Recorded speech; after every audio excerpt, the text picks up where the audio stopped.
그녀가 공터에 도착했을 때는 얼굴이 화끈 달아오르고 의식이 반쯤 나간 상태였다. 그곳에서는 사냥터지기가 셔츠 바람으로 닭장 문을 막 닫아 작은 거주자들이 안전하게 밤을 보낼 수 있도록 하고 있었다. 그렇지만 아직도 새끼꿩 3마리가 작은 무리를 이루어 지프로 엮은 지붕 아래 피난처에서 조그만 다리로 종종거리며 이리저리 뛰어다니고 있었다. 이 재빠른 황갈색 꼬마 녀석들은 걱정하는 어미닭이 들어오라고 부르는 꼬꼬댁 소리를 듣지 않고 있었다.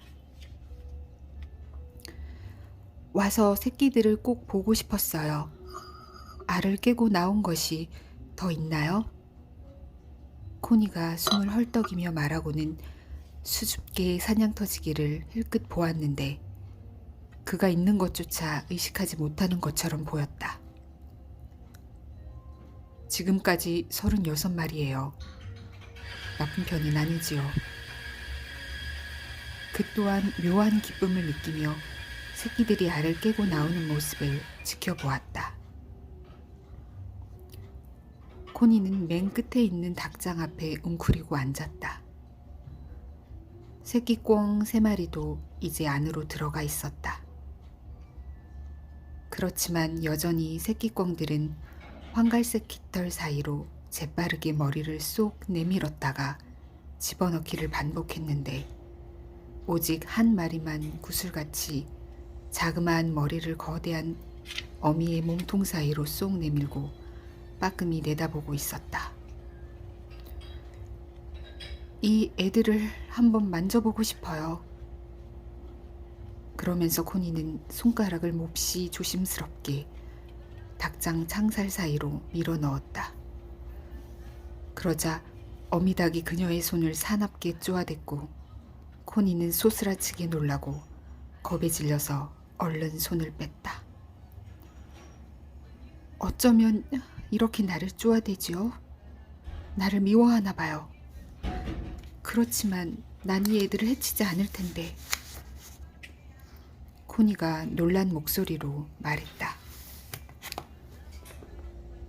그러자 뒤에서 지켜보던 사냥터지기가 껄껄 웃으며 그녀 옆에 무릎을 벌린 채 웅크리고 앉아 침착하면서도 자신 있는 태도로 천천히 닭장 속으로 손을 밀어 넣었다. 어미닭이 그를 쪼았지만 그다지 심하지는 않았다. 그리고 천천히 부드럽고 확고한 손길로 어미닭의 깃털을 더듬어 조그만 소리로 삐약거리는 새끼꿩 1마리를 손으로 보듬어 꺼내더니 그녀에게 내밀었다. 자, 여기 있습니다. 코니는 그 자그마한 황갈색 생물을 두 손으로 받아들었다. 거기에 그 새끼꿩이 믿을 수 없을 정도로 가느다란 풀줄기 같은 두 다리로 버티고 서 있었는데 거의 무게가 없는 다리를 통하여 균형을 잡아가는 그 작은 새의 생명력이 코니의 손으로 떨리며 전해졌다. 그렇지만 그 새끼꿩은 잘생기고 미끈한 작은 머리를 대담하게 들고 주변을 날카롭게 훑어보더니 작은 소리로 삐약 하고 울었다. 참 사랑스러워요. 정말 당돌해요. 코니가 부드러운 목소리로 말했다. 사냥터지기는 그녀 옆에 쭈그리고 앉아 즐거운 표정으로 그녀의 손에 있는 그 대담하고 작은 새를 주의 깊게 지켜보았다. 그리고 갑자기 눈물 한 방울이 그녀의 손목 위에 떨어지는 것을 보았다. 사냥터지기는 벌떡 일어나더니 갑자기 다른 닭장으로 옮겨가 떨어져 섰다. 갑자기 영원히 활동하지 않기를 바랐던 그 옛날의 불꽃이 허리 아래에서 불끈 세차게 솟구쳐 올라오는 것을 느꼈기 때문이다. 그는 코니에게서 등을 돌리고 그 불꽃과 싸웠다. 그렇지만 그 불꽃은 세차게 올라왔다가 다시 세차게 솟구치며 아래쪽으로 내려가 무릎에서 맴돌았다. 그는 다시 몸을 돌려 코니를 바라보았다. 코니는 무릎을 꿇고 두 손을 천천히 앞으로 아무 생각 없이 내밀어 그 새끼꿩이 어미 닭에게로 다시 달려가도록 하고 있었다. 그리고 그 모습에는 어쩐지 말 못할 쓸쓸한 같은 것이 묻어났고 그녀에 대한 연민의 정이 그의 창자에서 불타올랐다. 자신도 모르게 그는 재빨리 코니를 향해 가서 그녀 옆에 다시 웅크리고 앉아 어미닭을 무서워하는 그녀의 손에서 새끼꿩을 받아 닭장 속에 넣었다. 그 순간 그의 허리 아래 깊숙한 곳에서 불길이 더욱 강력하게 솟구쳐 올라왔다. 그는 걱정스럽게 코니를 힐끗 보았다. 그녀는 얼굴을 모로 돌린 채 하염없이 울고 있었다. 자기 세대에서 버림받은 쓸쓸한 처지에서 오는 온갖 고뇌에 빠진 울음이었다.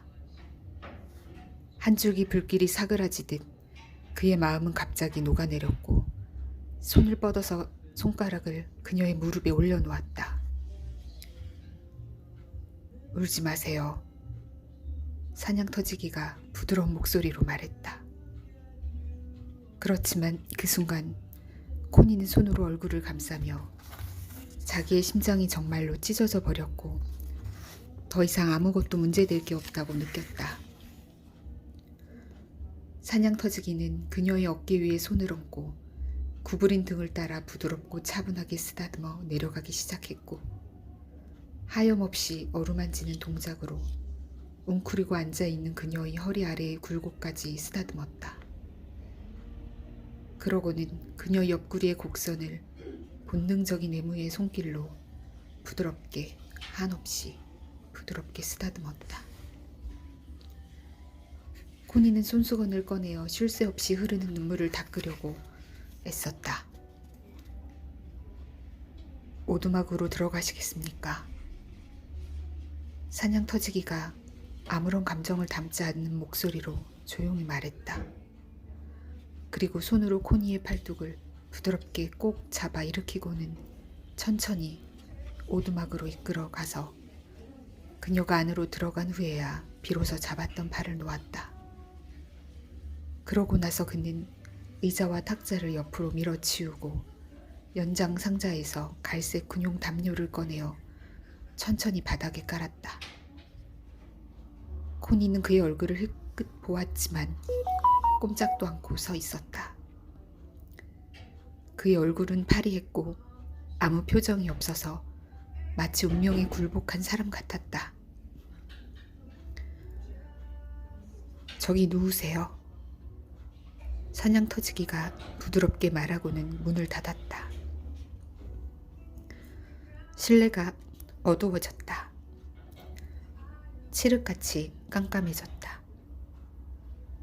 묘하게 순종적인 태도로 코니는 담요 위에 누웠다.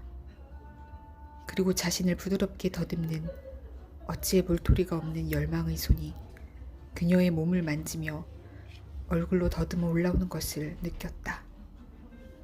그 손은 그녀의 얼굴을 부드럽게, 한없이 부드럽고 확신에 찬 손길로 쓰다듬었고 마침내 그녀의 뺨에 부드러운 키스가 와 닿았다. 코니는 마치 잠에 취한 듯 꿈에 잠긴 듯 가만히 누워 있었다. 그러고 나서 그의 손이 그녀의 몸을 부드럽게 더듬으며 옷에 방해를 받는 듯 어색하게 옷 속으로 들어오는 것을 느끼는 순간 온몸을 부르르 떨었다. 그렇지만 그의 손은 원하는 부분의 옷을 어떻게 벗기는지 알고 있었다. 그는 몸에 꼭 맞는 얇은 비단 속옷을 천천히 조심스럽게 곧장 끌어내려 두 발 위로 빼냈다. 그러고 나서 섬세한 기쁨에 떨며 그녀의 따뜻하고 부드러운 몸을 쓰다듬고 배꼽에 잠시 입맞추었다. 그러고는 곧바로 그녀에게로 평화로운 대지 같은 그녀의 부드럽고 활동하지 않는 육체 속으로 들어왔다. 여자의 몸속으로 들어가는 것, 그것은 그에게 순수한 평화의 순간이었다. 코니는 마치 잠에 취한 듯 항상 잠에 취해 있었던 듯 가만히 누워 있었다. 행위와 오르가슴은 그의 것, 모두 그의 것이었다. 그녀는 자신을 위해 더 이상 애쓸 수가 없었다. 그가 자신을 팔로 꼭 껴안고 있는 것조차, 그가 몸을 격렬하게 움직이는 것조차, 그리고 그의 정액이 자기 몸 안으로 분출해 들어오는 것조차 일종의 잠이었다. 그가 행위를 끝내고 가볍게 헐떡이며 자신의 가슴에 엎드려 있을 때까지도 코니는 잠에서 깨어나지 않았다. 그러고 나자 그녀는 궁금해졌다. 그저 막연히 궁금해졌다. 도대체 왜 이런 행위가 필요할까? 왜 이 행위가 자기를 덮고 있던 커다란 먹구름을 걷어 몰려 평화를 가져왔을까? 이것이 현실일까? 이것이 진정 현실일까? 고통받는 현대 여성으로서 그녀의 머리는 여전히 쉬지 못했다. 이것이 현실일까? 코니는 알고 있었다. 만일 그녀가 자신을 그 사내에게 주었다면 이것은 현실이다. 그렇지만 자신을 그녀 자신에게만 간직하고 주지 않았다면 이것은 아무것도 아니다.